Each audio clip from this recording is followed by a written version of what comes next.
Close your eyes now and let yourself drift back through time. Let the gentle darkness behind your eyelids become a doorway, a passage to a world so different from ours, and yet in some ways remarkably similar. Breathe deeply and slowly.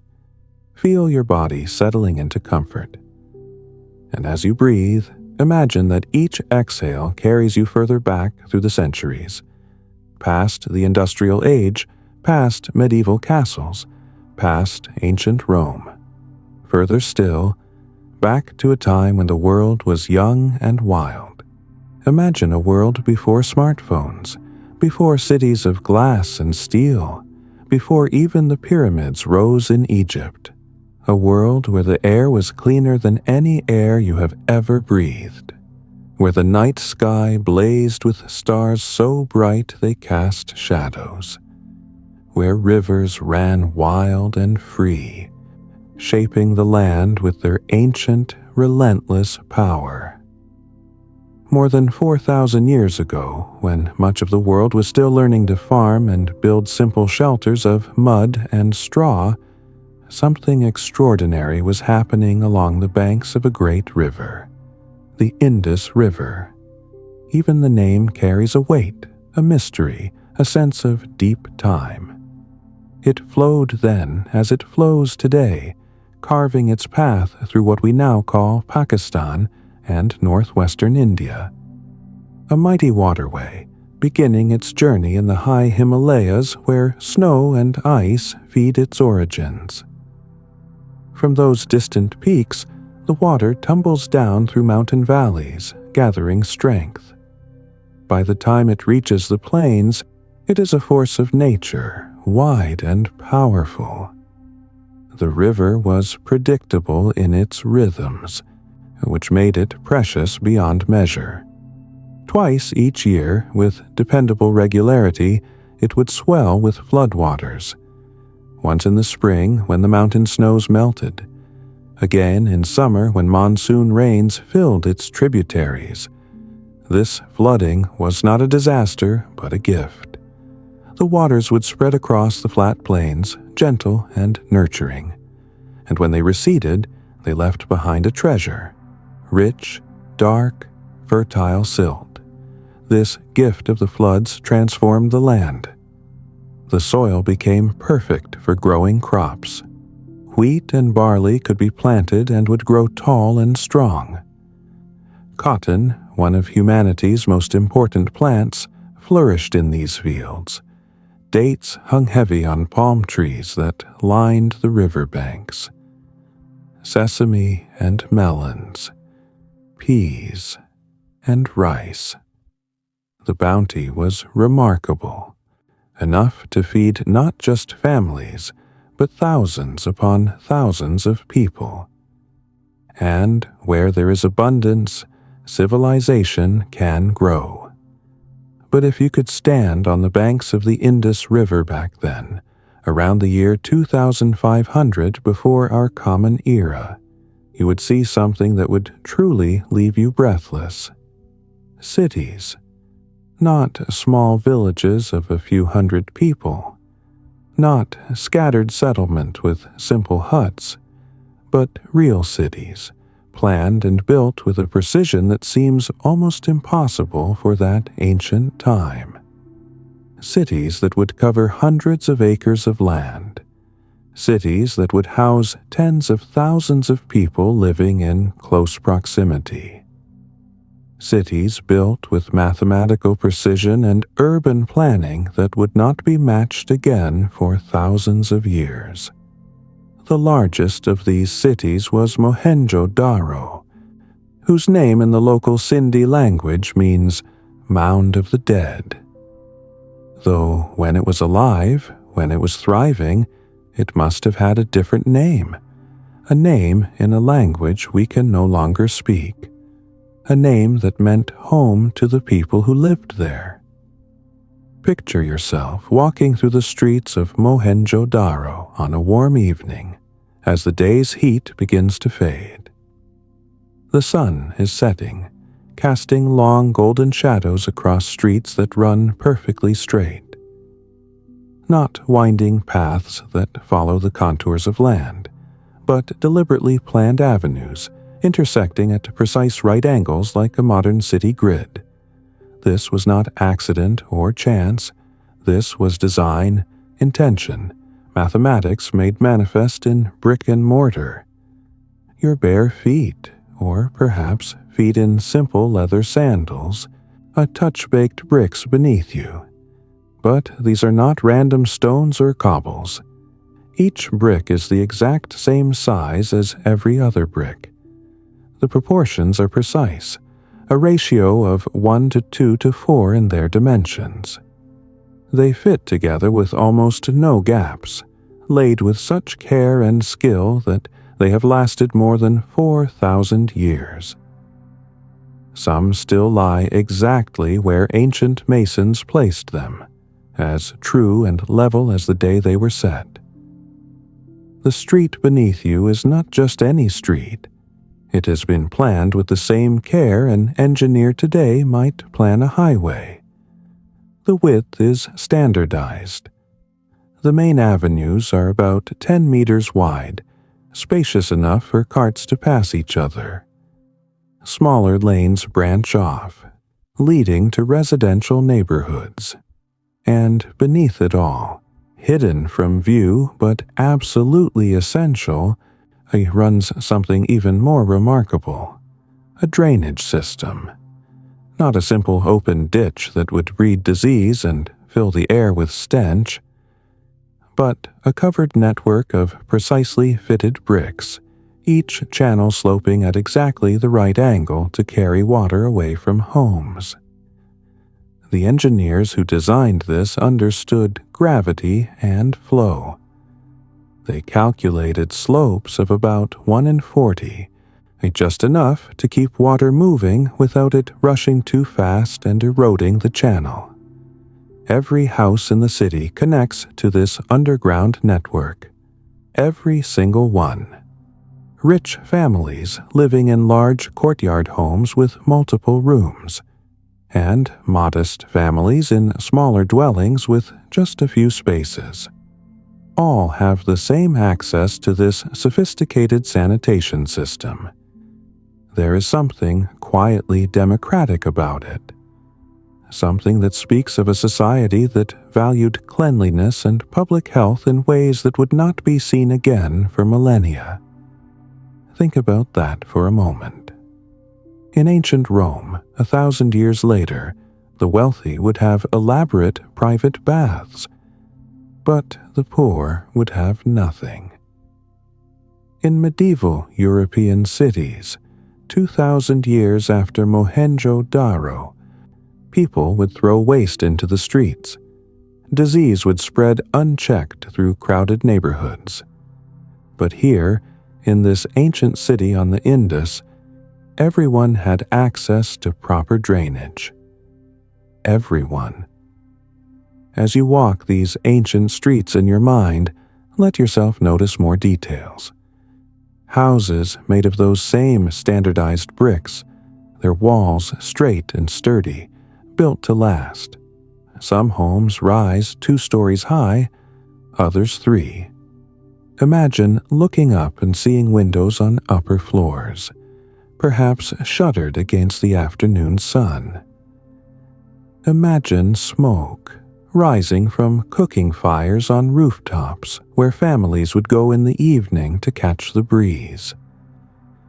Inside many homes, you would find features that would astonish you. Private bathrooms with sophisticated drainage, water flowing from rooftop collection tanks through terracotta pipes.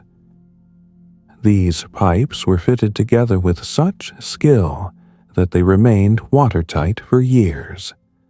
The water would flow down through the walls, hidden from view, emerging in bathrooms and washing areas.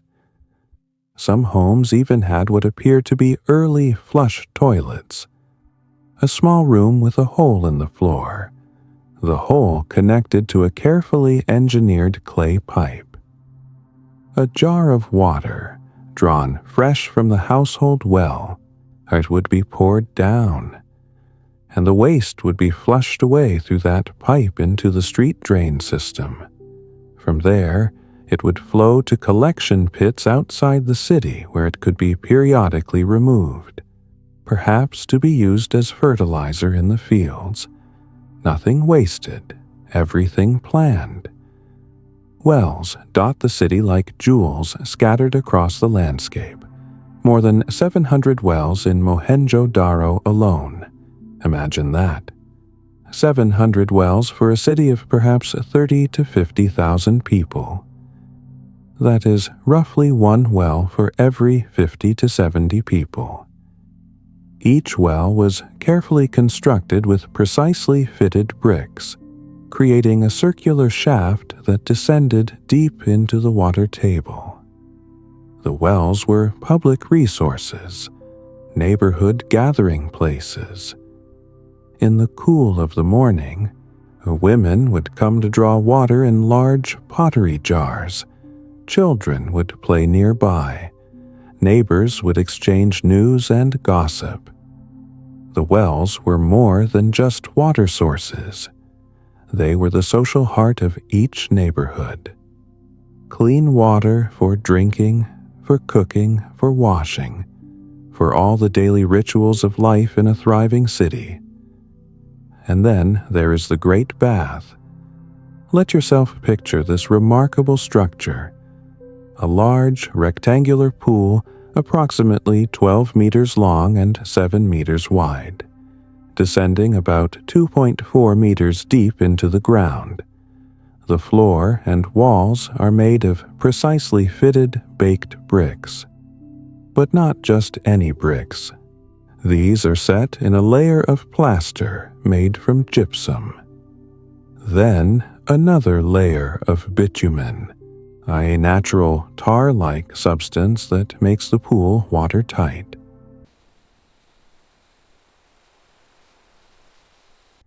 Steps lead down into the bath from both the north and south sides. Wide, gentle steps that you could walk down slowly, easing yourself into the water. Surrounding the bath are colonnaded corridors, rooms that might have been for changing or for ritual preparations. We do not know for certain what this great bath was for. Was it for religious ceremonies?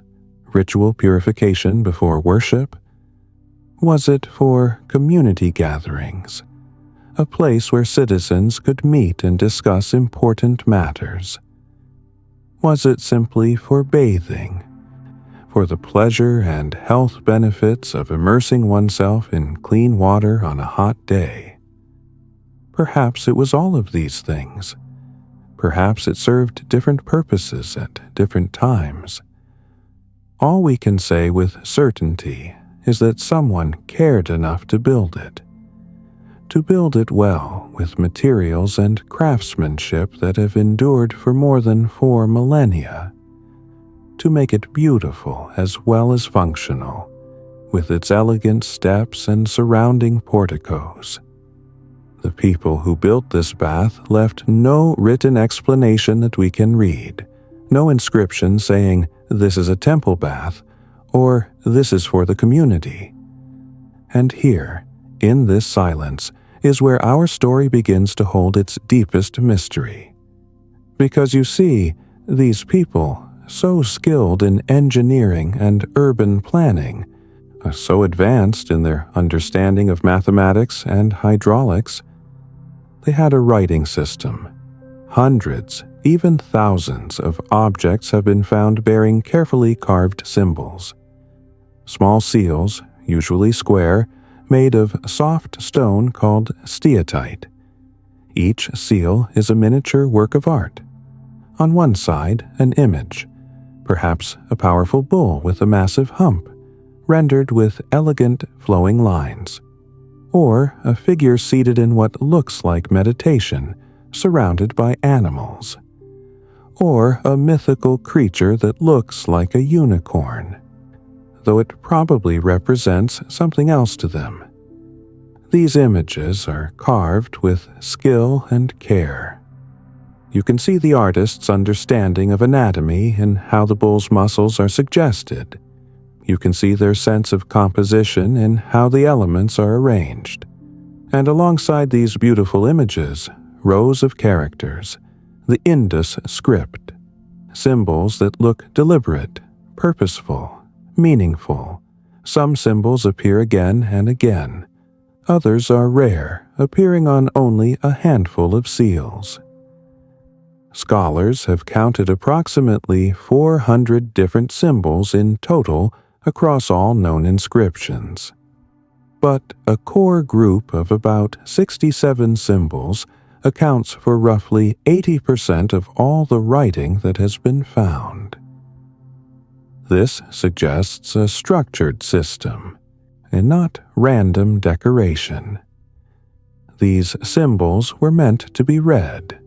They carried information, conveyed meaning, served some purpose that was important to the people who carved them. Perhaps they recorded the names of merchants or government officials. Perhaps they noted transactions, quantities of goods, agreements of trade. Perhaps they contained prayers or ritual formulas. Perhaps they were ownership marks, saying, "This belongs to so-and-so." We simply do not know, because after more than a century of dedicated effort by some of the world's brightest scholars, after computer analysis and statistical studies, after comparisons with every known ancient script, we still cannot read them. Not a single word can we translate with certainty. Not one phrase can we speak aloud knowing what it meant to the people who wrote it. The silence is profound, and there is something both deeply frustrating and strangely beautiful about this silence. It reminds us how fragile human knowledge truly is. How much can be lost in the sweep of time. These people who carved these seals were not primitive. They were not simple or unsophisticated. They understood mathematics, using precise ratios in their architecture. Their city layouts show knowledge of geometry. Their standardized weights reveal understanding of measurement and fair trade. Their drainage systems demonstrate grasp of gradients and flow rates. This was not a society stumbling in the dark. This was a civilization at a high level of development.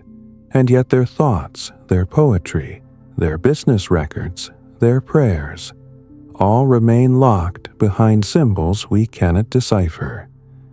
Imagine that. An entire civilization, sophisticated enough to build perfect drainage systems that modern engineers admire, advanced enough to standardize weights and measures across hundreds of miles of territory, connected enough to trade with distant Mesopotamia in nearly 2,000 miles away. And yet we cannot read what they wrote. Let yourself sit with this mystery for a moment. Feel how vast the gulf of time can be, how completely knowledge can be erased. There is something humbling about standing before these silent symbols, these carefully carved characters that once meant everything to someone, that were created with purpose, read with understanding, used in daily life, and now mean nothing to us. Just beautiful, mysterious marks on stone. But the Indus people were not just builders and urban planners. They were also craftspeople of extraordinary skill. Let your imagination take you to a workshop in Mohenjo-Daro, a small room off a courtyard, open to catch the light and breeze. A craftsman sits cross-legged on the floor, surrounded by his tools.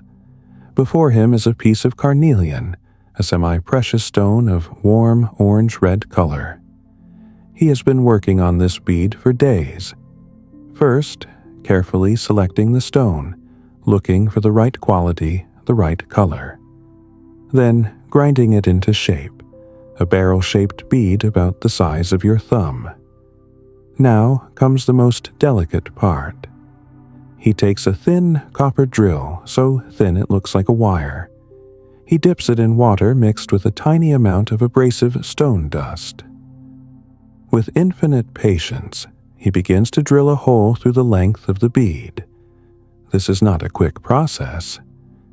This is hours of work, rotating the drill, adding more abrasive, drilling from both ends to meet at the middle. One mistake and the bead could crack, wasting all his effort. But his hands are steady and skilled. He has been doing this since he was a boy, learning from his father. When the bead is drilled, he will perform an even more remarkable operation. He will etch a pattern onto the bead using acid. Yes, acid. 4,000 years ago, these craftsmen understood chemistry well enough to use acid etching. They would paint a pattern on the bead with a resist material, perhaps made from plant resins. Then they would treat the bead with an alkali that would whiten the parts not protected by the resist. When they removed the resist, a beautiful white pattern would remain on the red stone. These beads were treasured across the ancient world. Archaeologists have found Indus beads in Mesopotamia, in Oman, even in ancient Egypt. They were valuable trade goods, carried thousands of miles by merchants who knew their worth. In another part of the city, a pottery workshop hums with activity. A potter sits at his wheel, feet pumping the lower disc to keep the wheel spinning.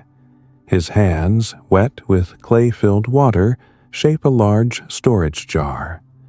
The walls rise smoothly under his skilled touch, thin enough to be elegant, thick enough to be strong. When the pot is shaped, it will be left to dry in the shade. Then his wife will paint it with designs, geometric patterns mostly, intersecting lines, herringbone patterns, concentric circles. Sometimes she adds images of peacocks or fish.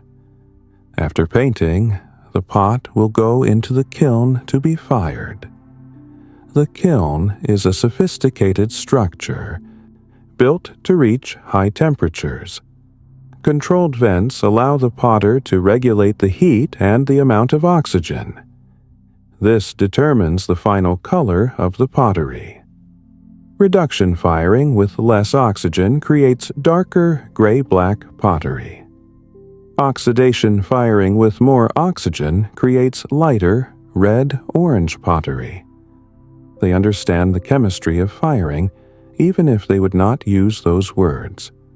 They know from generations of experience how to create exactly the result they want.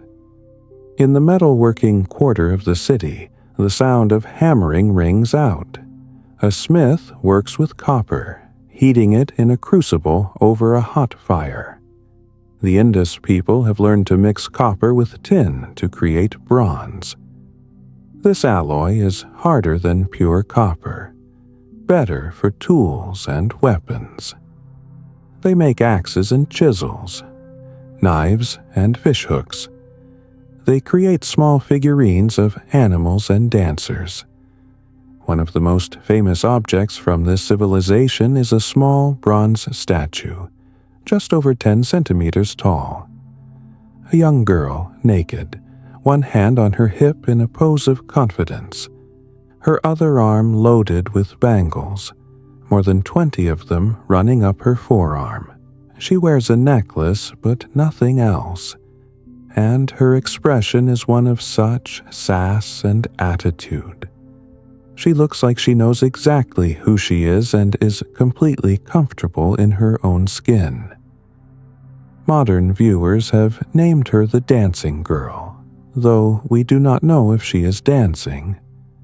She might just be standing there, hand on hip, full of the confidence of youth. whoever made this little statue 4,000 years ago captured something universal, the spirit of a young person coming into their own power. It makes you wonder about the person she represents. Was she a dancer or entertainer in the city? Was she the daughter of the artist, a model he knew well enough to capture her personality? Was she perhaps the artist themselves, a self-portrait in bronze? We will never know. But she has survived the millennia, and she still radiates that cocky charm. In the marketplace, merchants display their wares on raised platforms or cloth spread on the ground. Beads of carnelian, agate, and shell catch the sunlight. Copper tools gleam. Pottery in various sizes sits in neat rows. Bronze implements, a carefully polished, demonstrate the smith's skill. A woman stops to examine a set of weights. These are crucial for trade. Perfect cubic stones, carefully shaped and polished. Each one is precisely measured to match the standardized weight system used across the entire Indus civilization. The smallest weights are tiny, just a fraction of a gram. For weighing precious items like gold dust or costly spices, the largest weights are massive, several kilograms each. For weighing bulk goods like grain or cotton bales, and remarkably, these weights are standardized across the entire civilization. A weight used in Harappa, hundreds of miles to the north, will match a weight used in Lothal on the southern coast. How did they achieve such uniformity? What central authority enforced these standards? How did they communicate the exact measurements across such vast distances? These are questions we cannot fully answer, but the evidence is clear. Somehow, across hundreds of settlements spanning thousands of square miles, the Indus people maintained consistent standards. It speaks of communication, organization, perhaps some form of central authority or widely accepted agreements. The woman in the marketplace is satisfied with the weights. She knows that when the merchant weighs out her purchase, it will be fair. The system is reliable, trusted. As afternoon settles over the city, the heat becomes intense. Many people retreat indoors or to shaded courtyards. Children who are playing in the streets find cool spots to rest. Perhaps some lucky ones are allowed to splash in a neighborhood well's overflow pool. In the homes, families prepare for the midday meal. Wheat has been ground into flour using heavy stone querns. The flour will be mixed with water and shaped into flatbreads. These will be baked in small clay ovens, tandoors not so different from those still used in the region today. The smell of baking bread fills the courtyards, mixed with the scent of spices being ground, cumin and coriander, turmeric and mustard seed. Some families might have lentils simmering in pots. Others might be preparing fish from the river, or meat from domesticated animals. The Indus people kept cattle and water buffalo, sheep and goats. They hunted wild game in the surrounding forests and grasslands. Their diet was varied, and by ancient standards, quite good. After the meal, during the hottest part of the afternoon, the city grows quiet. This is time for rest, for escaping the fierce heat. On rooftops, families have spread out sleeping mats in whatever shade they can find. A light breeze, if it comes, would be welcome. Below, in the streets, a few hardy souls still move about. A merchant checking on his goods. A child sent on an errand. A priest heading to perform some ritual. Notice, by the way, that we have not seen temples or palaces. This is one of the most intriguing aspects of Indus civilization. Unlike in Egypt with its grand pyramids and temples, unlike in Mesopotamia with its ziggurats and royal palaces, the Indus cities show no evidence of massive religious structures or royal residences. There are larger buildings, yes. The so-called granaries, huge structures that may have stored surplus grain. Public baths like the Great Bath. Citadels, raised platforms that might have been administrative centers, but no structures that clearly say, this is where the king lived. No tombs filled with treasures and sacrificed servants. No temples with imposing facades and monumental statues of gods. This absence is puzzling. Every other major civilization from this era had clear hierarchies. Powerful rulers who built monuments to themselves. Priests who controlled grand temples. But in the Indus cities, the architecture suggests something different. Perhaps a more distributed power structure, perhaps ruled by councils or merchant guilds rather than individual kings.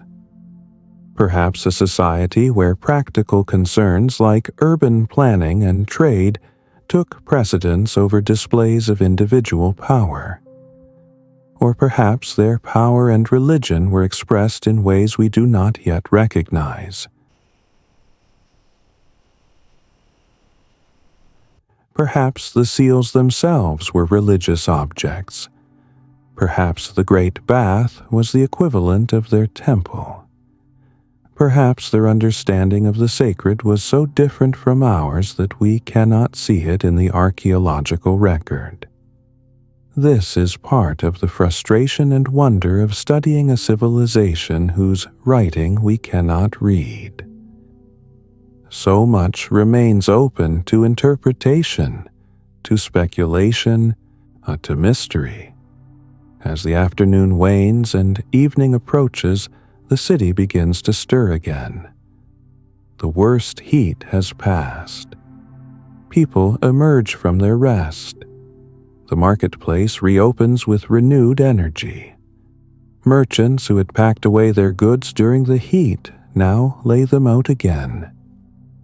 Farmers from the surrounding countryside arrive with fresh produce, greens and vegetables, fruits from the orchards, milk and ghee from their herds. The streets fill with the sounds of commerce and conversation, negotiation and bargaining, laughter and argument. The daily drama of urban life playing out as it has in every city throughout history. Children resume their play, perhaps kicking a ball made of rags, or playing with small clay toys. Archaeologists have found toy carts with wheels, miniature versions of the real carts that moved goods through the city. They have found whistles shaped like birds, small figurines of animals that children could play with. Even in this ancient time, parents were making toys to delight their children. The impulse to create joy for the young is timeless. As the sun begins to set, casting long shadows through the straight streets, workers light the lamps that stand at regular intervals along the main avenues. Yes, the city had street lighting. Not electric lights, of course, but oil lamps placed on posts at regular intervals. This public infrastructure speaks again to the organization and planning of these people. They thought about safety, about being able to move through the city after dark. They invested in the common good. The lamps create pools of warm light in the gathering dusk. They guide people home from the market. They allow evening activities to continue. They make the city safer, more livable. As darkness falls fully, most people are in their homes. Families gather in courtyards or on rooftops where it is cooler. Perhaps they share stories. Perhaps they sing songs. Perhaps they sit in comfortable silence, watching the stars emerge. The stars that would have been so much brighter then were unobscured by any modern light pollution. The Milky Way would have been a river of light across the sky. Constellations would have seemed close enough to touch. Did they have names for those star patterns? Did they tell stories about the heavens? Did they wonder, as people have always wondered, about their place in the vastness of the cosmos? We do not know. Their stories, if they had them, are lost with their unread script. But surely they looked up, as all humans do, and wondered. Now let your imagination carry you beyond the city, into the countryside. The Indus civilization was not just urban. It depended on agriculture, on the farms that fed those cities. In the fields surrounding Mohenjo-Daro and the other great cities, the farmers had developed sophisticated techniques. They practiced crop rotation, alternating between different plants to keep the soil healthy. One season they would plant wheat or barley. The next season, they would plant legumes like lentils or peas. The legumes had the remarkable ability to take nitrogen from the air and fix it in the soil. Then, when the wheat was planted the next season, it would use that nitrogen to grow strong. This practice, which we often think of as a medieval European innovation, was happening here 4,500 years ago. The farmers had learned through generations of experience what kept their fields productive. They understood, in a practical way, what we would later express in scientific terms. They knew what worked, and they did it. Along with crop rotation, they had developed extensive irrigation systems. Let yourself picture the network of channels spreading out from the river like veins from a heart. Channels that brought water from the river to fields that were further away from the natural floodplain. These channels were not simple ditches dug randomly. They were engineered waterways, planned with the same care as the city streets. The farmers understood gradients, how to make water flow where they wanted it. They built small dams and reservoirs that stored water for the dry season when the river was lower. These reservoirs were often lined with clay to prevent seepage. Carefully constructed so they would hold their shape season after season, year after year. In the fields themselves, farmers worked with tools that were simple but effective. Wooden plows, sometimes tipped with bronze for durability. Pulled by oxen or water buffalo, powerful animals bred for their strength. The plow would turn the soil, breaking up the hard-packed earth, allowing air and water to penetrate, preparing the ground for planting. Then came the seeding. Careful spacing of the seeds, not too thick or too thin. Knowledge passed down through generations about exactly how to do it. After planting came the waiting. The hoping that the rains would come when needed, that the crops would grow strong and healthy, that pests and diseases would not destroy the harvest. And then, if all went well, came the harvest. The whole community would turn out for this crucial work. Men cutting the grain with bronze sickles, women and children gathering it into sheaves. Everyone working together because the harvest had to be brought in quickly.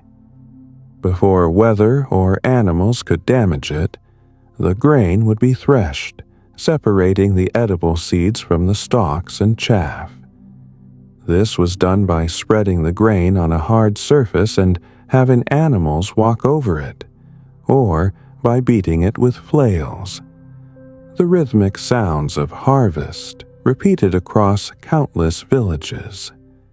Then winnowing, tossing the threshed grain in the air so the wind would blow away the chaff, leaving only the clean grain to be stored. Some would be kept by each farming family for their own use, for seed for next year's planting, for feeding their families through the coming year, but much of it would go to the city, to feed the urban population who did not farm. The craftspeople and merchants, the administrators and builders, all the specialists whose work kept the civilization functioning. The grain would be transported in large jars or cloth sacks, loaded onto carts or boats, making its way to the great granaries in the cities, those massive storage facilities that were the lifeblood of urban civilization. Carefully tended groves of date palms provided another vital food source. The sweet dates could be eaten fresh or dried for storage. They were portable, nutritious, energy-dense, perfect food for travelers and merchants on long journeys. Fruit trees also dotted the landscape. Mango and citrus, pomegranate and fig, providing variety in the diet, valuable both for eating and for trade. Vegetable gardens near the villages and cities grew onions and peas, melons and cucumbers, greens that could be harvested and eaten within days of planting, providing fresh food throughout the growing season. The agricultural base that supported the urban civilization was itself a marvel of accumulated knowledge and hard work. Knowledge about which crops grew best in which soils, when to plant, when to harvest, how to conserve water during dry spells, how to prevent erosion of valuable topsoil. This knowledge was not written in books or formal texts. It lived in the minds and hands of farmers, passed from parent to child through demonstration and practice, refined over countless generations, the result of thousands of years of careful observation and experimentation. The farmers who fed the Indus cities were not simple peasants. They were experts in their craft, masters of a complex ecological system. Their knowledge was as sophisticated in its way as the urban planner's knowledge of drainage and architecture. Both were essential. Both made the civilization possible. The city could not exist without the farm, and the farm, in turn, benefited from the city's markets and trade goods. It was a relationship of mutual dependence, a balance that worked well for more than 1,000 years, until the climate began to shift, and that balance became harder to maintain. But for now, in these golden centuries of the civilization's maturity, the system worked beautifully. Fields stretching green across the landscape, villages dotting the countryside, connected by paths and roads to the great cities, carts moving back and forth, carrying grain to the cities, bringing manufactured goods back to the villages. A prosperous, functioning, sustainable society. And beyond the fields, traders walked routes that connected the Indus Valley with the wider world. These trade routes were ancient, well-established paths that had been traveled for generations. Some routes went overland, following valleys and passes through the mountains.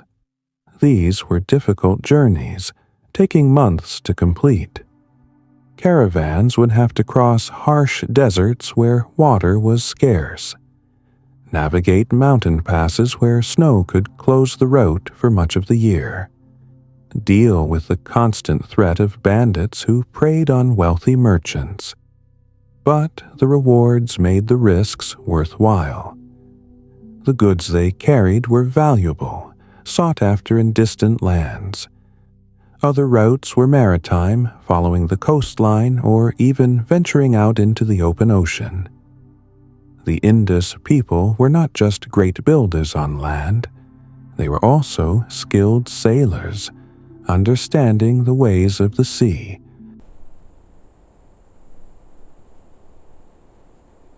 Imagine a merchant caravan preparing to leave Mohenjo-Daro on an overland journey. Dozens of carts, their wooden wheels creaking under heavy loads. The wheels themselves are marvels of carpentry. Solid wooden discs, carefully shaped and fitted to wooden axles, not as efficient as spoked wheels would be, but sturdy and reliable. Each cart is pulled by a team of oxen, patient animals that can walk all day under heavy loads. The merchants oversee the loading with careful attention. Each item must be packed securely to survive the long journey. Bales of cotton cloth, one of the Indus Valley's most important exports, are wrapped in waterproof coverings. The cloth is fine and soft, woven on looms by skilled weavers in workshops throughout the cities. It represents countless hours of labor, growing the cotton, harvesting it, spinning the fibers into thread, weaving the thread into cloth, perhaps dyeing it with natural dyes. All this work concentrated into these bales that will travel thousands of miles. In Mesopotamia, this cloth will be highly prized. The Mesopotamians have their own textiles, of course. Wool from their sheep, linen from flax. But they have never seen cotton like this. Soft and strong, able to be woven into incredibly fine fabrics. They will pay good prices for it. Carnelian beads, thousands upon thousands of them, are packed carefully in leather bags, each bead representing hours of skilled labor. The selection of the right stones, the grinding and shaping, the delicate drilling, the etching with acid to create beautiful white patterns on the red stone. These beads are not just ornaments. They are portable wealth, status symbols, gifts fit for royalty. They have been found in royal tombs in Mesopotamia, worn by queens and princesses, treasured across the ancient world. Copper ingots, heavy bars of smelted metal, are loaded onto the strongest carts. This copper has been mined from ore deposits in the hills, heated in furnaces to incredible temperatures, purified, and cast into standard shapes for easy transport and trade. In Mesopotamia, this copper will be alloyed with tin to make bronze, used for tools, weapons, decorative objects, essential to the functioning of civilization. Perhaps some finished bronze objects are included in the cargo as well. Tools that show off the skill of Indus metalworkers. Ornaments that demonstrate artistic sophistication. Items that will serve both as trade goods and as advertisements for the quality of Indus craftsmanship. Spices are packed in sealed containers, precious seasonings that can transform ordinary food into feasts. Black pepper, which grows in the forests of southern India. Turmeric with its golden color and earthy taste. Cardamom, cloves, cinnamon. These spices will command high prices in distant markets, worth more than their weight in silver. Exotic woods, carefully selected and transported, round out the cargo. Hardwoods for fine furniture, fragrant sandalwood for perfumes and incense, rare timber that does not grow in Mesopotamia. The caravan will travel for months to reach its destination, following ancient routes that have been used for generations, through valleys and across plains, around mountains and through desert wastes. At night, they will camp, setting up temporary shelters. Guards will watch over the valuable cargo. The merchants will gather around campfires, sharing food and stories, planning the next day's journey, discussing what prices they hope to get for their goods, what items they want to acquire for the return journey. Sometimes the caravan will pass through other settlements, smaller towns and villages along the route, opportunities to rest, resupply, perhaps do some additional trade. The journey is as much social as it is economic, building relationships between distant peoples, exchanging not just goods, but news and stories and ideas. Eventually, after many weeks or months of travel, the caravan will reach Mesopotamian cities, places like Ur or Uruk, great urban centers in their own right, cities built of mud brick rather than the baked brick of the Indus, cities with their own impressive architecture and civilization. The Indus merchants will be exotic visitors here, speaking a different language, wearing different clothes, but trade has its own universal language. Through interpreters and hand signals, through established trading protocols, the business gets done. Cotton cloth exchanged for Mesopotamian textiles or silver.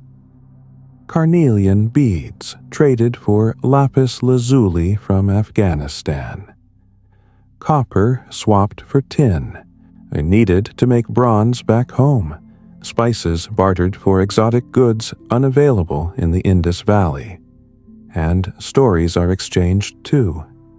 The Mesopotamians tell of their cities and their gods, of Gilgamesh and his quest for immortality, of Inanna's descent to the underworld, of the great flood that destroyed the ancient world. The Indus merchants listen and remember. These stories will travel back with them, will be retold in the markets and homes of Mohenjo-Daro, will perhaps influence Indus myths and beliefs in subtle ways. Similarly, Indus stories and ideas will seed themselves in Mesopotamian culture, though we can only guess at what those stories might have been. Since we cannot read the Indus script, we do not know their mythology. But surely they had stories, as all peoples do. And surely some of those stories traveled with the trade goods. Sometimes the merchants will travel by land, with pack animals and carts as we have imagined. But other times they will use boats, a faster and often safer method for long distances. The Indus Valley people were accomplished boat builders and sailors. They had to be, living along a great river and near the ocean. Water transport was essential to their civilization. Loading goods onto river craft allowed movement of bulk cargo that would have been impossible by land.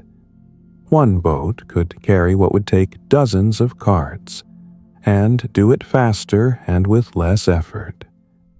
The river boats were flat-bottomed for navigating the variable depths of the Indus, made of wood that had been carefully selected and shaped, sealed with bitumen to make them watertight, propelled by oars or poles when going upstream against the current, by sails when going downstream or when the wind was favorable. larger seagoing vessels were built.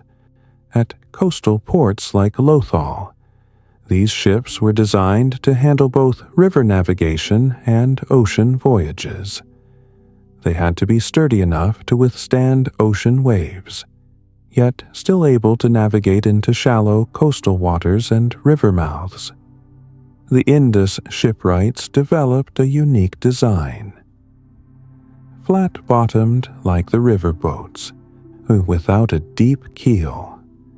This made them less stable in rough seas than later ship designs, but it gave them the versatility to operate in many different conditions. The ships could be up to 20 or 30 meters long, large enough to carry 60 tons of cargo. That is approximately equivalent to what 3 or 4 large trucks might carry today. Imagine the value of goods represented in a single ship's cargo. Hundreds or thousands of carnelian beads, bales and bales of fine cotton cloth, bars of copper and bronze, jars of spices and precious oils, exotic woods and crafted objects. This was wealth on a grand scale. The ships would set sail from ports like Lothal, catching the seasonal winds.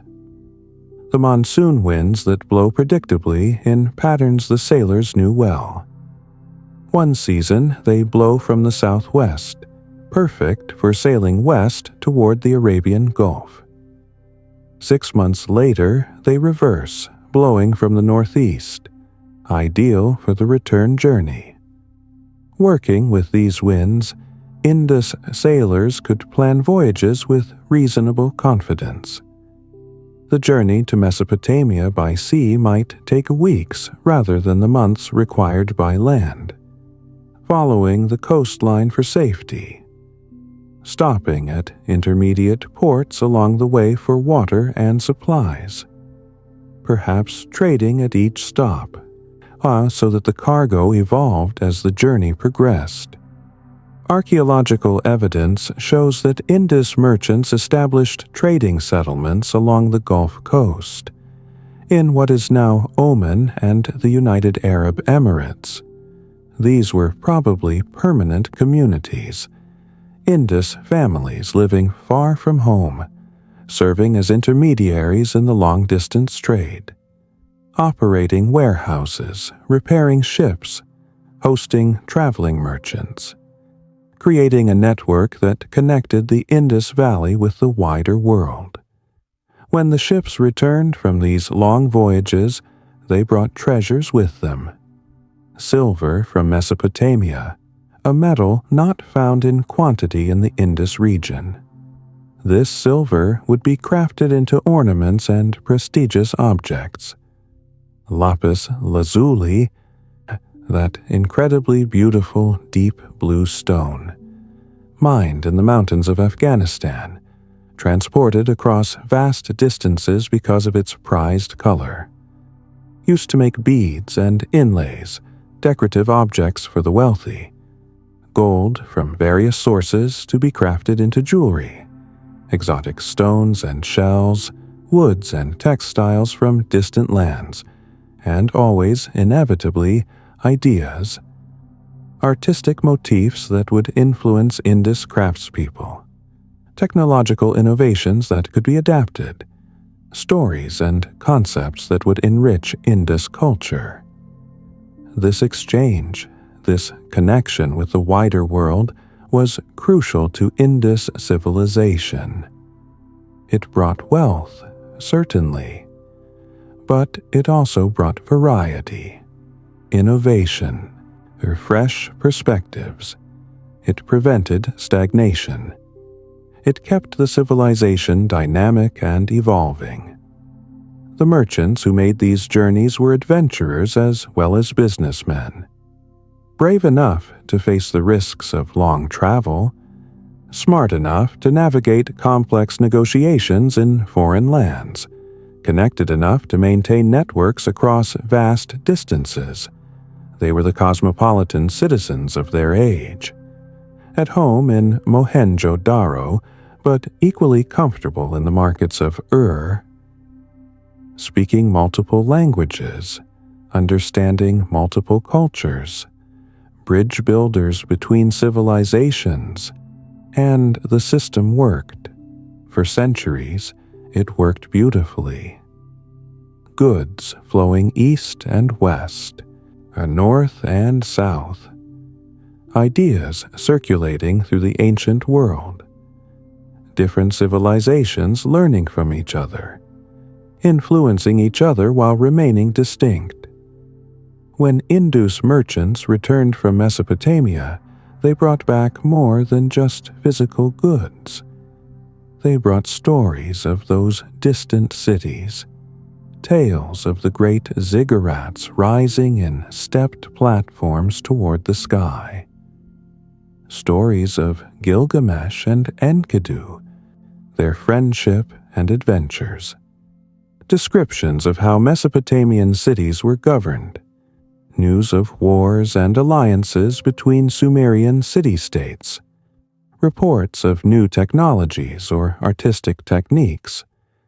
These stories would spread through Mohenjo-Daro, told in the markets and homes, discussed in workshops and public spaces. They would enrich the world view of the Indus people, make them aware that theirs was not the only civilization, not the only way to organize society. This awareness, this cosmopolitan outlook, would shape their culture in subtle ways, perhaps making them more tolerant, more open to new ideas, perhaps giving them perspective on their own achievements, seeing themselves as part of a wider world of civilizations, not isolated, but connected, part of the great story of human development, building, creating, trading, learning, all the things that make civilization flourish. The Indus people were skilled sailors as well as city builders. At sites like Lothal on the coast, archaeologists have found what appears to be an ancient dockyard, a massive excavated basin, rectangular in shape. With a channel connecting it to the sea, the basin could be filled at high tide, allowing ships to enter. Then, at low tide, gates could be closed, keeping the water inside. This allowed loading and unloading of ships regardless of the tide, a sophisticated understanding of maritime engineering. The ships themselves were large by ancient standards, flat-bottomed for navigating rivers, but sturdy enough for coastal sailing. They could carry up to 60 tons of cargo. That is roughly the weight of 40 automobiles. Imagine the amount of trade goods that represents, the wealth flowing in and out of the Indus civilization. And where did these ships go? We know they reached Mesopotamia, modern-day Iraq. Indus seals and beads have been found in the ruins of ancient Ur and other Sumerian cities, and Mesopotamian cylinder seals and other artifacts have been found in Indus sites. This was not one-way trade. This was exchange, both ways. The Indus merchants may have traveled to the Arabian Peninsula, to Oman and the Gulf. There is evidence of Indus trading settlements in these regions. Perhaps they ventured even further, to Egypt or the Eastern Mediterranean. Some scholars have speculated about this, though the evidence is less clear. What we know for certain is that the Indus civilization was not isolated. It was part of a connected ancient world, a network of trade and cultural exchange that spanned thousands of miles. Ideas traveled along these routes as well as goods. Artistic motifs, religious concepts, technological innovations. When Indus merchants returned from Mesopotamia, they brought back stories of distant cities, tales of Gilgamesh and Enkidu, descriptions of the great ziggurats rising step by step toward the heavens, news of wars and alliances between Sumerian city-states. These stories would have enriched the world view of the Indus people, made them aware that theirs was not the only civilization, not the only way to organize society. But here is the tragedy and the mystery. Despite all this trade, and despite all these connections, despite the sophistication and organization, the Indus civilization began to change, and we are only now starting to understand why. Let yourself drift forward now through time, centuries passing like pages turning in a book. The year is no longer 2500 BCE. Now it is 2000 BCE. 500 years have passed. 500 years of seasons cycling, of children born and growing old. And something is different. The rains that once came so reliably are not as generous. Some years they come late. Some years they barely come at all. The river that once swelled predictably twice a year is less reliable. Sometimes the floods are smaller. Sometimes they fail entirely. In the fields, farmers notice the changes first. Crops that once grew tall and thick are stunted. Harvest yields are smaller. There is still enough, but not the abundance there once was. The granaries in the cities are not as full as they used to be, and the changes continue. Recent scientific research, published just weeks ago in December 2024, has given us new insights into what happened.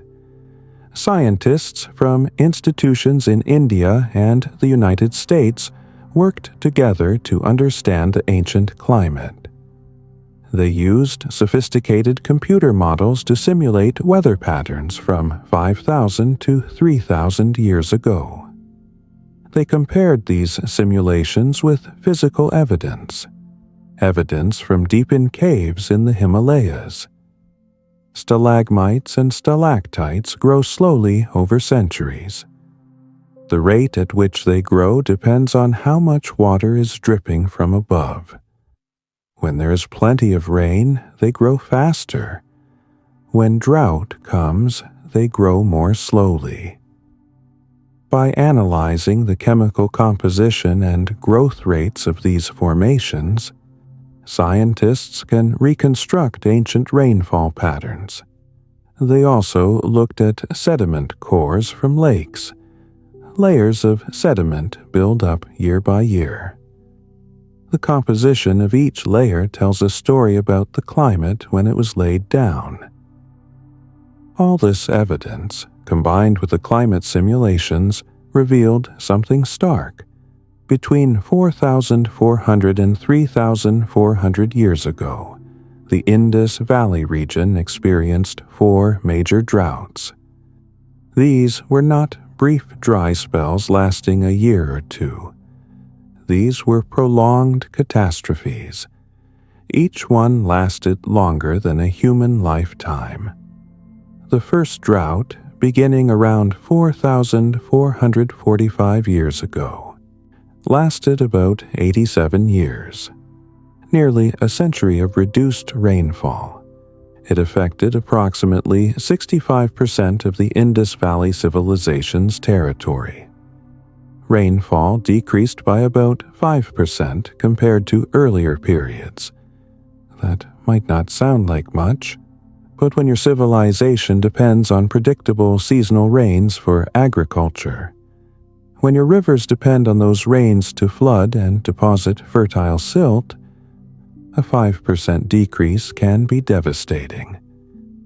Then came a second drought, even more severe.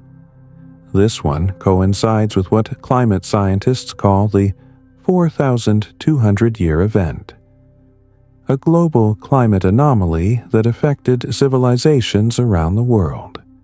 In Egypt, it contributed to the collapse of the Old Kingdom. In Mesopotamia, it brought down the Akkadian Empire, and in the Indus Valley, it brought years of hardship. This drought lasted from about 4,122 to 4,021 years ago. Over a century of struggle, it hit the central regions particularly hard, the areas around major urban centers like Mohenjo-Daro and Harappa. Imagine being a farmer during this time. You plant your seeds as your father did, as his father did before him. You perform the rituals you have always performed, seeking blessings for the crops. But the rains do not come when they should. The river does not flood as high as it used to. Your harvest is meager. You have enough to feed your family, barely. But there's no surplus to trade for the goods you need, no extra grain to take to the city market. The third drought was the worst of all. It began around 3,826 years ago and lasted an almost unbelievable 164 years. More than 6 generations of human beings would be born, live their entire lives, and die, all under the shadow of this prolonged climate disaster. This drought reduced annual rainfall by approximately 13%, and it affected 91% of the entire Indus Valley Civilization's territory. Almost everywhere, people were struggling. Some regions that had once been breadbaskets could barely feed their own populations.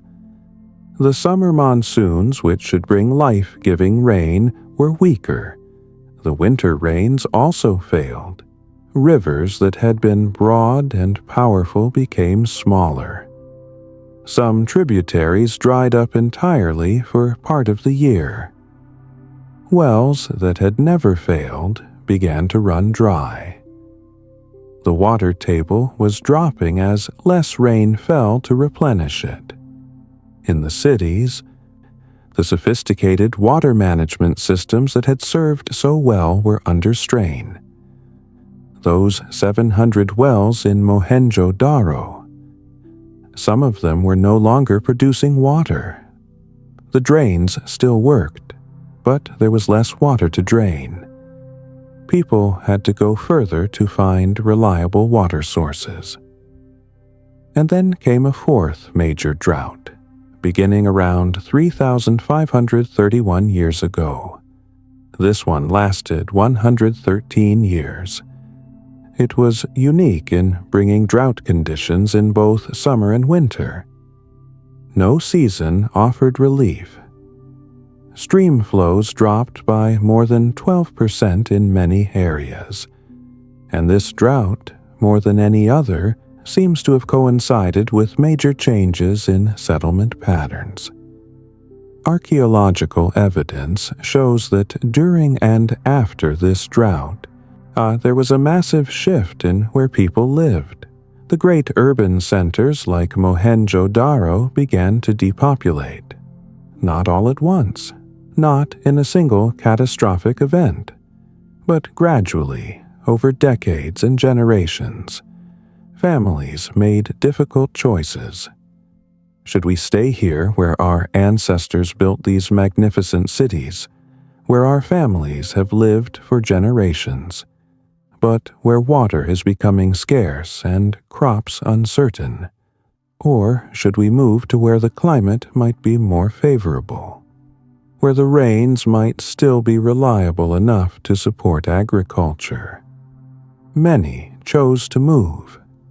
They headed east, toward the foothills of the Himalayas and the valleys of other rivers. They headed to regions where rainfall was more plentiful, where the climate had not shifted as severely. Archaeological surveys have mapped this shift in settlement patterns. the great cities of the western Indus gradually emptied, while new settlements sprang up hundreds of miles to the east, smaller villages, not grand planned cities, different in character, adapted to different circumstances. But here is what is important to understand. This was not a sudden collapse, not a dramatic end with the cities burning and the population fleeing in panic. This was a gradual transformation over several centuries, a slow adaptation to changing environmental conditions. The people did not disappear. They moved. They changed their way of life. They adapted. The urban civilization gradually transformed into a more rural, more dispersed culture. Picture Mohenjo-Daro now, perhaps around 3,500 years ago. The city that once housed 30,000 people now has only a few thousand residents. Whole neighborhoods stand empty. The streets where children played are silent. The drainage systems, those marvels of engineering, they are no longer maintained as carefully. Some have become clogged, some sections have collapsed. The Great Bath still stands, but water is precious now. It is no longer filled regularly. The workshops where craftsmen made beads and pottery are quiet. The market where merchants displayed their goods has fewer stalls. Long-distance trade has diminished. The ships from Mesopotamia come less frequently, not because of war or violence, but because there is simply less surplus to trade, less wealth concentrated in the cities, fewer people to buy exotic goods. The merchants who remain do more local trade, serving the needs of the farmers and villagers in the surrounding countryside. In the homes that are still occupied, the families carry on. They still draw water from the wells that still produce. They still cook their meals and care for their children. They still tell stories in the evening. But there is a sense that the Great Age is passing. The old people remember when the city was full and vibrant, when the markets were crowded and prosperous, when ships came regularly from distant lands. The young people know only this quieter, smaller world, and perhaps they do not mind. Perhaps life in a smaller settlement, closer to the land, has its own satisfactions. Less complicated, less hierarchical, more connected to the rhythms of nature. Eventually, Mohenjo-Daro is abandoned entirely. The last family to leave perhaps looks back at the city one more time. The streets their ancestors built, the houses where generations were born and lived and died. The Great Bath, where who knows how many thousands of people bathed and prayed and gathered.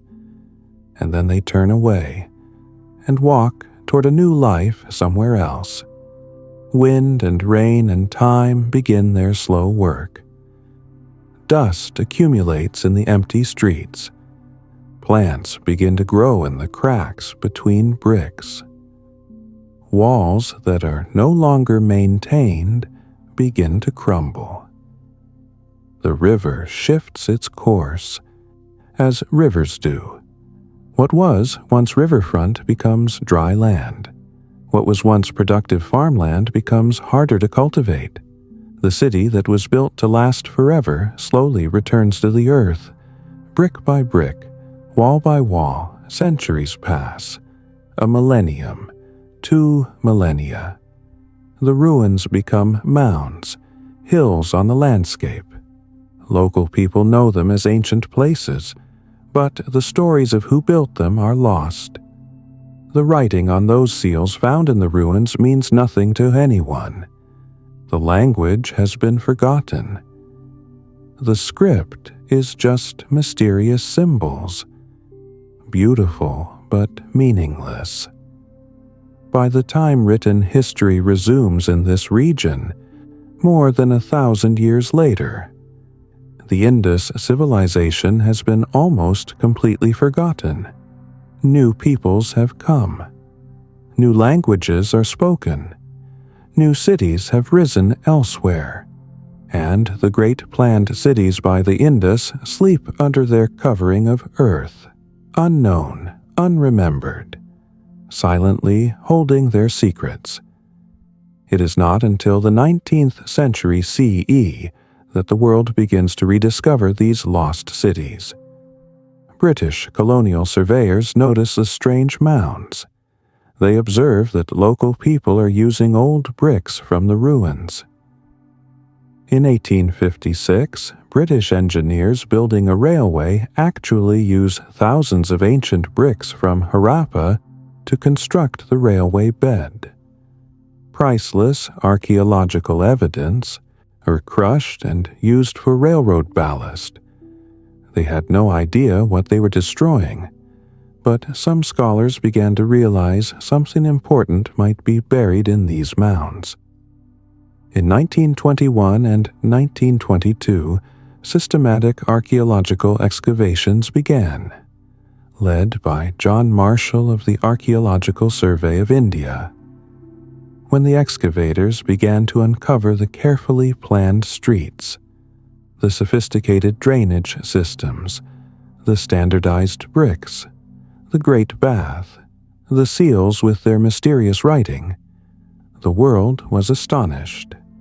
Here was a civilization as old as Egypt and Sumer, contemporaneous with the Old Kingdom pyramids and the Sumerian city-states. And yet it had been virtually unknown to modern scholarship. In 1924, Marshall announced the discovery to the world, the Indus Valley Civilization, he called it, also known as the Harappan Civilization, after the site of Harappa. Suddenly, the ancient history of South Asia had to be rewritten. This was not a region that had been primitive until outside influences brought civilization. This was a place that had developed one of the world's earliest urban societies, independently sophisticated, brilliantly organized, technologically advanced for its time.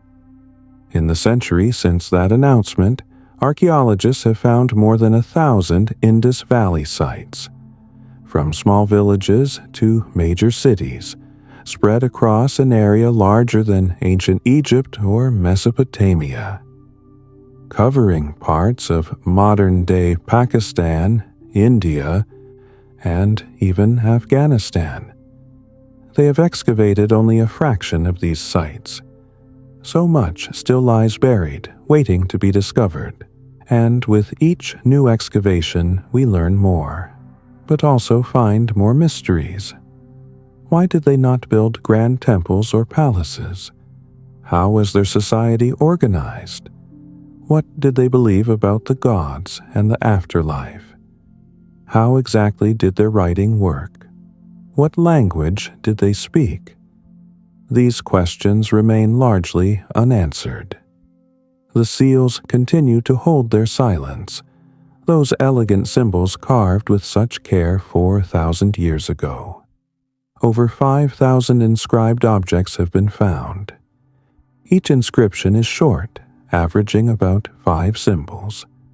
The symbols are read from right to left. We have determined from various clues. The compressed spacing at the left end of inscriptions suggests the carver was running out of room, like finishing a sentence at the edge of a page. Some symbols appear to be numerical, stroke marks that likely represent numbers. Other symbols seem to appear in specific positions, some almost always at the beginning of inscriptions, some in the middle, some at the end. This suggests a structured system, perhaps indicating grammar or function. Computer analysis has identified patterns in how symbols combine. Some symbols frequently appear together, others never do.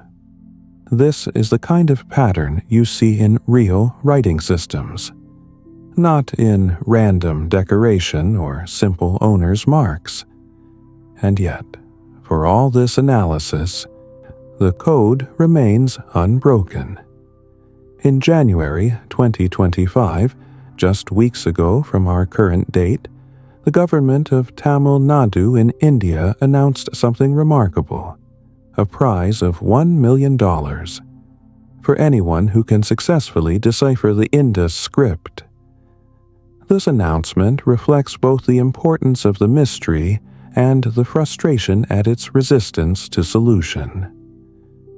Scholars have been trying for over 100 years. More than 100 different proposed decipherments have been published, some suggesting the script represents an early form of Dravidian languages, some proposing Indo-European connections, some claiming it is related to Sumerian or other Near Eastern languages, some even arguing it is not really a script at all, but just symbolic markers. But none of these proposals have gained consensus. The scholarly community remains unconvinced. Without a bilingual inscription, like the Rosetta Stone that allowed the decipherment of Egyptian hieroglyphs, without a longer text that would give more context, without knowing what language the script represents, the task seems nearly impossible, and yet scholars continue to try. New technologies offer new hope. Machine learning and artificial intelligence can analyze patterns that might escape human notice. 3D scanning can reveal details in worn inscriptions. Comparative databases allow searching across thousands of seals for patterns. A team led by Nisha Yadav at the Tata Institute of Fundamental Research in Mumbai has used computer analysis to identify the most common symbols. 67 symbols account for about 80% of the writing. The most common symbol appears to be a jar with 2 handles. What? It means we still do not know, but we know it was important. It appears again and again across hundreds of seals and thousands of years. We still don't know whether the signs are complete words or part of words or part of sentences, Yadav told the BBC. Our understanding is that the script is structured, and there is an underlying logic in the writing. What did the Indus people write? I wish we knew. That poignant wish echoes through the century of Indus studies. We wish we knew. We wish we could read the thoughts of those ancient city builders. We wish we could know their names for themselves, their gods, their cities. We wish we could hear their poetry, if they had any, their prayers, their jokes, their business complaints, their love letters. All of it locked away in a script that remains stubbornly silent. There is something profound in this silence, something that speaks to the fragility of human knowledge. The Indus people surely never imagined their writing would become unreadable. To them, it was as natural and obvious as English is to you. The symbols made perfect sense. Children learn them in school or from their parents. Merchants use them daily in their business. Officials use them to keep records. Artists incorporated them into beautiful seals. And then, gradually, over time, the knowledge faded, as the cities emptied and the population dispersed, as the old urban culture transformed into something new. The need for the script diminished. Perhaps fewer and fewer people could read it. Perhaps it became the province of specialists, until finally none remained who knew. The last person who could read Indus script died, perhaps in a small village somewhere, perhaps not even realizing they were the last, and with them died the knowledge of millennia. Languages can die, scripts can be forgotten, entire civilizations can fade from memory. It has happened many times in human history. It could happen again. Perhaps someday in the distant future, people will puzzle over our writings. Our digital records may be unreadable, the file formats lost, the hardware obsolete, the knowledge of how to access them gone. We might seem as mysterious to them as the Indus people do to us. This thought is both humbling and somehow comforting. Humbling because it reminds us of our mortality, our fragility. Comforting because it places us in that long human story. We are not separate from the ancients. We are the same. People trying to build good lives, trying to solve problems and create beauty, trying to leave something behind, even if ultimately, and time erases most of what we do. The Indus people succeeded in what matters most. They lived. They created a remarkable civilization. They solved enormous challenges. They built cities that worked, that housed thousands of people safely. They created art that still moves us. They traded fairly and peacefully across vast distances. They adapted when circumstances changed. They survived, their descendants continuing even as their cities faded. None of this needed to be remembered by us to have been meaningful to them. They lived in their present as we live in ours, and their lives had value, meaning, purpose, whether we can read their writing or not. Now, as you lie here in the darkness, or drifting toward sleep, let yourself feel connected to those ancient people, across the vast gulf of time, across the silence of their forgotten language. You are connected. Because you too live in cities. You too use technology to solve problems. You too create things of beauty and utility. You too wonder what will remain of your life and work. You too are building, loving, hoping, dreaming, just as they did. 4,000 years ago in those planned cities by the great river. The human spirit is the same.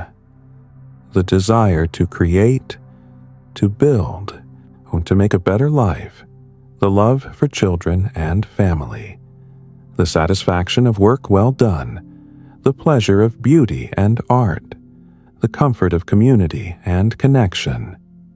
These things are timeless. They bridge all gaps. They make the Indus people not strangers, but family. Our ancient family, who faced their challenges as we face ours, who adapted and survived as we must do, who built something that lasted, even though they could not know for how long. And in the end, perhaps that is enough.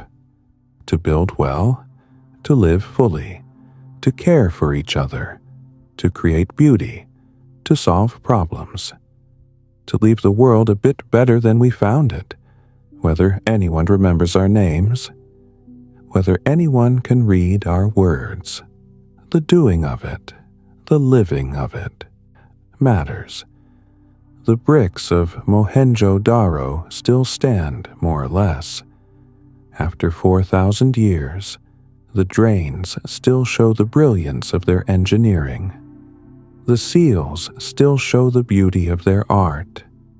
Even if we cannot read the writing, we can read the message in the works themselves, a message of human capability and care, of intelligence and community, of building for the future. And that message, carved in brick and stone, speaks clearly across the millennia. Let yourself rest now in this knowledge. You are part of that long story, that human journey of building and creating and adapting. Your life has meaning, as theirs did. Your efforts matter, as theirs did, whether they are remembered or forgotten, whether anyone can read the record or not. The living of a good life, the doing of good work. These things have inherent value. Rest in that thought. Let it comfort you. As you drift deeper into sleep, the ancient cities watch over you. The Indus still flows. The stars still shine above. And the human story continues, from the ancient past through the present moment into the unknown future, all connected, all one long journey, all meaningful, all beautiful in its own way. Sleep now, peacefully, deeply, knowing you are part of something larger, something that stretches back to those ancient builders, and forward into times we cannot imagine. The great river of human experience, flowing on, always flowing on. Rest, rest, rest, and let the mysteries wait. Let the questions rest. For now, all you need to do is sleep and dream. Of ancient cities, of careful hands laying bricks, of seals being carved with patient skill, of children playing in streets planned with mathematical precision, of families gathering on rooftops under brilliant stars, of merchants traveling distant routes, of crafts people creating beauty, of farmers coaxing abundance from the earth, of a civilization rising, thriving, and gracefully transforming when the time came to change, all of it real, all of it meaningful, all of it connected to you, across time, across space, across the mystery of our shared human experience. Sleep, dream, rest in the comfort of that connection, to all who came before, to all who will come after, to the great unbroken chain of human life, building, creating, loving, dreaming, always dreaming of a better tomorrow, just as they did in those ancient cities, by that ancient river. So long ago, and yet so close, in the timeless realm of the human heart, where all of us across all the ages are one. Sleep now. Good night. Sweet dreams. The Indus flows on. The stars shine bright, and you are safe and loved and part of it all.